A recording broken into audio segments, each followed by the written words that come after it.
Hello friends, तो आज की मूवी में हम देखेंगे कि कैसे एक छोटा सा लड़का अपने गांव को बचाने के लिए एक ऐसे मिशन पर जाता है जहां उसका सामना दुनिया के कुछ खतरनाक और जादुई जीवों से होता है। तो शुरू करने से पहले प्लीज हमारे चैनल को सब्सक्राइब करें। मूवी के शुरू में हम एक लड़के सावा को देखते हैं जो जंगलों के बीच बने एक गाँव में रहता है। एक दिन उसकी माँ उसे एक कहानी सुनाती है कि कैसे काफी टाइम पहले इस गाँव के आसपास व्हाइट भेड़ियों का ग्रुप रहता था। इंसान इन्हें बहुत पसंद थे और गाँव की रक्षा भी करते थे, लेकिन एक दिन एक जादूगर के श्राप के कारण वो रिकीस में बदल गए। रिकीस असल में इंसानों जैसे ही दिखते हैं, लेकिन वो इंसानों को अपना दुश्मन मानते हैं और जब तक एक योद्धा आकर उन्हें इस श्राप से मुक्ति नहीं दिलाएगा तब तक वो ऐसे ही भटकते रहेंगे। इससे पहले कि वो अपनी कहानी पूरी कर पाए, गाँव पर कुछ हाइनस अटैक कर देते हैं। सावा को बचाने के लिए उसकी माँ उसे एक बंकर में छुपा देती है और तभी हाइनस का लीडर सबको बाहर इकट्ठा होने को कहता है। वो हाइनस इन लोगों को पकड़कर एक मोम नाम की मंकी क्वीन को बेचना चाहते हैं जिसे गुलामों की जरूरत है। सावा को अपनी मोम की बहुत चिंता होती है और वो अपनी लकड़ी की तलवार लेकर बाहर उन्हें बचाने आता है। वो हाइनास उसे देख लेते हैं और उसे पकड़ने उसके पीछे भागते हैं। सावा उनसे बचने की बहुत कोशिश करता है, लेकिन एक जगह आकर हाइनस उसे घेर लेते हैं। तभी वहाँ एक भेड़िए की आवाज आती है जिससे डरकर वो हाइनस नीचे खाई में गिर पड़ते हैं। सावा इधर उधर देखता है और तभी एक व्हाइट भेड़िया उसके सामने खड़ा होता है। सावा को यकीन नहीं होता कि जो कहानियाँ उसकी माँ उसे सुनाती थी वो सच थी। वो भेड़िया बताता है कि उसका नाम एंगी है और उससे पूछता है कि वो गाँव से दूर यहाँ जंगल में क्या कर रहा है। सावा उसे हाइनस के बारे में बताता है और पूछता है कि अब व्हाइट भेड़िया उनके गाँव की रक्षा क्यों नहीं करते। इस पर एंगी बताता है कि वो अब अकेला ही बचा है, लेकिन किसी ऐसे को जानता है जो उसकी मदद कर सकता है। वो सावा को दूर एक पहाड़ दिखाकर कहता है कि वहाँ एक जादूगर रहता है और वो खुद भी उसी से मिलने जा रहा है। वो बताता है कि वहाँ एक ऐसा योद्धा है जो उसके गांव को बचाने में उसकी मदद कर सकता है, लेकिन वहाँ पहुँचना इतना आसान नहीं है क्योंकि रास्ते में 3 सिर वाली मंकी क्वीन मोम का इलाका है। वो बताता है कि मोम को 3 सिर वाला श्राप भी उसी जादूगर ने दिया था और इससे नाराज होकर मोम ने पहाड़ तक जाने वाले सभी रास्ते बंद करवा दिए थे ताकि कभी कोई उस जादूगर तक ना पहुँच सके। थोड़ा आगे जाने पर उन्हें एक छोटा पिंक क्रीचर मिलता है जिसका नाम पफी है। वो बताता है कि वो एक प्रिंस है, लेकिन श्राप के कारण क्रीचर बनकर घूम रहा है। वो उनसे उसे भी जादूगर के पास ले जाने की रिक्वेस्ट करता है ताकि वो अपना श्राप तोड़ सके। तभी एंगी को चिल्लाने की आवाज आती है और वो देखते हैं कि कुछ बंदर एक आदमी को पकड़ने की कोशिश कर रहे हैं। वो लोग उस आदमी को बचाते हैं और देखते हैं कि वो आधा इंसान और आधा जानवर है। ये आदमी अपना नाम फैफ बताता है और उन्हें अपनी कहानी सुनाता है। वो एक बहादुर प्रिंस था जिसका साथ पाने के लिए लड़कियां आपस में लड़ तक पड़ती थी। एक दिन एक डायन का प्यार ठुकराने पर वो उसे बदसूरत बना देती है और एक मच्छर किंग को उस पर छोड़ देती है। फैफ बताता है कि यह मच्छर तब तक उसके साथ रहेगा जब तक वो दोनों किसी एक बात पर एग्री नहीं होते, लेकिन ऐसा मौका कभी नहीं आया क्योंकि उन दोनों की आपस में बिल्कुल नहीं बनती। वो भी उनके साथ उस जादूगर के पास जाने की रिक्वेस्ट करता है। इधर मोम को इन लोगों के एडवेंचर के बारे में पता चलता है और वो अपने कुछ जासूस उनके पीछे भेजती है। रात को आराम करते हुए सावा नोटिस करता है कि पफी गायब है और पता चलता है कि उसे पास ही में रहने वाले एक जंगली कबीले ने किडनैप कर लिया है। उन्हें लगता है कि पफी असल में माँ का टूंगा का रूप है जिसे वो अपना भगवान मानते हैं। सावा और बाकी उसे बचाने आते हैं, लेकिन वो खुद भी पकड़े जाते हैं। पफी वहाँ माँ का टूंगा बनकर उन लोगों की जान बचाता है। यहीं हम देखते हैं कि बंदरों के अलावा भी एक रहस्यमयी काला साया उनका पीछा कर रहा है। कबीले में सावा वहाँ के मुखिया शीशा और उसकी बेटी नैंटी से मिलता है, जो दोनों खुद भी थोड़ा जादू जानते हैं। वो एक जादुई आईने से देखकर बताते हैं कि मोम उन्हें जादूगर तक पहुंचने से रोकना चाहती है और उन्हें सावधान रहना होगा। शीशा ये भी बताता है कि वो पफी को मारकर स्वर्ग जाने में उसकी मदद करना चाहते हैं। सावा पफी से मिलकर उसे समझाता है, लेकिन उस पर तो जैसे भगवान बनने का भूत चढ़ा हुआ था। उसे बचाने के लिए वो लोग उसे किडनैप करके वहाँ से भागने लगते हैं। एक जगह जाकर वो देखते हैं कि शीशा की बेटी नैंटी उनका पीछा कर रही है। पता चलता है कि वो सावा से बहुत इम्प्रेस्ड है और इस जर्नी में उसका साथ देना चाहती है। रात को नैंटी छुपकर देखती है कि एंगी असल में एक रिकी है, मतलब ऐसे शैतानों में से एक जो इंसानों के दुश्मन है। मोम के जासूस भी ये देख लेते देते हैं और वापस जाकर उसी एंगी के बदलते रूप के बारे में बताते हैं। मॉम समझ जाती है कि अगर सभी रिकीज वापस से भेड़िया बन गए तो फिर से इंसानों के रक्षक बन जाएंगे और वो अपने लिए और इंसानी गुलाम नहीं पकड़ पाएगी। वो अपने सेनापति से रिकीज के खिलाफ युद्ध का ऐलान करने को कहती है ताकि उनकी पूरी प्रजाति को खत्म कर सके। इधर नैंटी सावा को एंगी की सच्चाई बताती है, लेकिन वो यकीन नहीं करता। तभी एंगी खुद वहाँ आता है और सावा को कहता है कि नैंटी सच बोल रही है और वो उसे कुछ बताना चाहता है। सावा उसकी एक नहीं सुनता और नाराज होकर वहाँ से चला जाता है। तभी एंगी के पिता का भेजा एक रिकी सावा को किडनैप कर लेता है और एंगी अपना रूप बदल कर उससे लड़ने लगता है, लेकिन बहुत कोशिश करने पर भी वो सावा को किडनैप होने से नहीं बचा पाता। एंगी अपने पिता के पास जाता है और वो उसे बताते हैं कि उसे यहाँ बुलाने के लिए ही उसने सावा को किडनैप किया था। एंगी उस जादूगर के बारे में बताता है जो उन सब का श्राप हटाकर उन्हें फिर से व्हाइट भेड़िए में बदल सकता है, लेकिन उसके पिता कहते हैं कि वो रिकी बनकर ही खुश है और वापस नहीं बदलना चाहते। लेकिन वो एंगी को नहीं रोकते और सावा को छोड़ देते हैं। सब लोग फिर एक बार आपस में मिलते हैं और वहाँ एंगी सबको अपने श्राप के बारे में बताता है।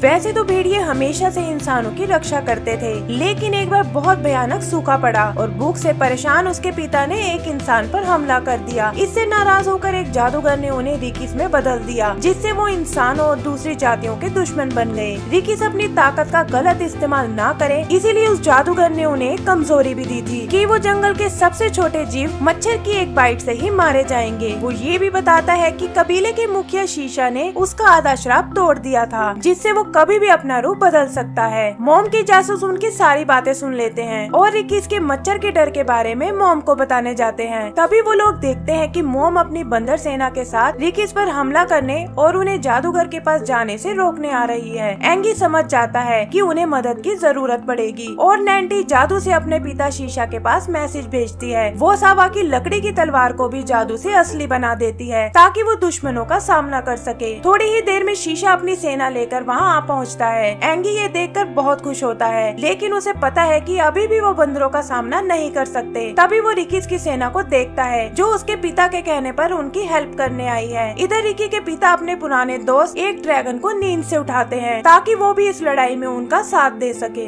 देखते ही देखते वहाँ एक भयंकर युद्ध होने लगता है और सावा, एंगी और बाकी लोग बड़ी बहादुरी से उन बंदरों का सामना करने लगते हैं। एंगी के पिता भी अपने ड्रैगन के साथ वहाँ आ पहुँचते हैं और उसे देखकर मॉम समझ जाती है कि ऐसे वो लोग नहीं जीत पाएंगे। वो एक बंदर से अपना खुफिया हथियार लाने को कहती है, जो असल में मच्छरों का एक ग्रुप है, क्योंकि वो जानती है कि रिकीस को सिर्फ मच्छर ही मार सकते हैं। मच्छरों को देखकर रिकीस डर जाते हैं और बंदर एक बार फिर उन पर हावी होने लगते हैं। तभी फैफ के कंधे पर बैठा मॉस्किटो किंग उसे कहता है कि वो इन सबको रोक सकता है, लेकिन इस बार फैफ को उसकी बात से एग्री होना होगा। फैफ के एग्री होते ही श्राप टूट जाता है और मॉस्किटो किंग उससे अलग होकर बाकी मच्छरों को रोकने जाता है। वो मच्छरों को रिकीस की बजाय बंदरों पर अटैक करने को कहता है और वो सब अपने राजा की बात मान लेते हैं। बंदर वापस भागने लगते हैं और तभी एंगी के पिता ड्रैगन की मदद से मॉम को पकड़कर वहाँ से ले जाते हैं। आगे वो सब लोग पहाड़ पर उस जादूगर के घर पहुँचते हैं ताकि अपनी अपनी विश को पूरा कर सके। वो देखते हैं कि वो घर 2 पैरों पर चल रहा है और उन्हें अंदर जाने का रास्ता देता है। अंदर आकर उनकी मुलाकात एक छोटी बच्ची से होती है और पता चलता है कि यही वो जादूगर है जिसे ढूंढने वो लोग यहाँ तक आए हैं। पहले वो फैफ को उसके असली रूप में लाती है और फिर एंगी और बाकी रिकीस का श्राप भी तोड़ देती है। पफी यहाँ बताता है कि उसने झूठ बोला था कि वो एक प्रिंस है, क्योंकि वो सिर्फ अच्छे दोस्त चाहता था और अब वो उसे मिल गए हैं। वो फिर भी अपने लिए एक सीक्रेट विश मांगता है। सावा उस योद्धा के बारे में पूछता है जो उसके गाँव को बचा सकता है और तब वो जादूगरनी उसे एक रूम में भेजती है। वहाँ लगे शीशे में देखने पर सावा को पता चलता है कि वो ही असल में वो योद्धा है जो अपने गाँव को बचा सकता है। बाहर निकलकर भेड़िए उन लोगों को जल्दी से उसके गाँव में पहुँचा देते हैं। सावा हाइनास के लीडर को अकेले चुनौती देता है और जल्दी उसे हरा देता है। उसकी जान बख्शते हुए वो उसे हमेशा गाँव से दूर रहने को कहता है। जल्दी ही गाँव वाले आजाद हो जाते हैं और सावा अपनी मॉम से मिलकर बहुत खुश होता है। एक सीन में हम देखते हैं कि पफी की सीक्रेट विश के अकॉर्डिंग जादूगरनी ने मॉम को कबीले का माका टुंगा बना दिया है और वो लोग उसे मारकर स्वर्ग भेजने जा रहे हैं। फैफ को अब मॉस्किटो किंग की जगह पफी जैसा पार्टनर मिल गया है और वो उसे लेकर दुनिया की सैर करने निकल जाता है। एंगी जो भेड़ियों का लीडर बन चुका था अपनी ड्यूटीज पूरी करने चला जाता है। नैंटी सावा के साथ गाँव में ही रहने लगती है। सावा एंगी के जाने से बहुत उदास होता है और हर वक्त उसी के बारे में सोचता रहता है। एंड सीन में हम देखते हैं कि एंगी वापस लौट आया है और सावा और नैंटी के साथ गांव में ही रहने लगा है और इसी के साथ हमारी मूवी खत्म हो जाती है। तो दोस्तों, अगर आपको ये मूवी पसंद आई हो तो प्लीज हमारे चैनल को सब्सक्राइब करें। Thank you.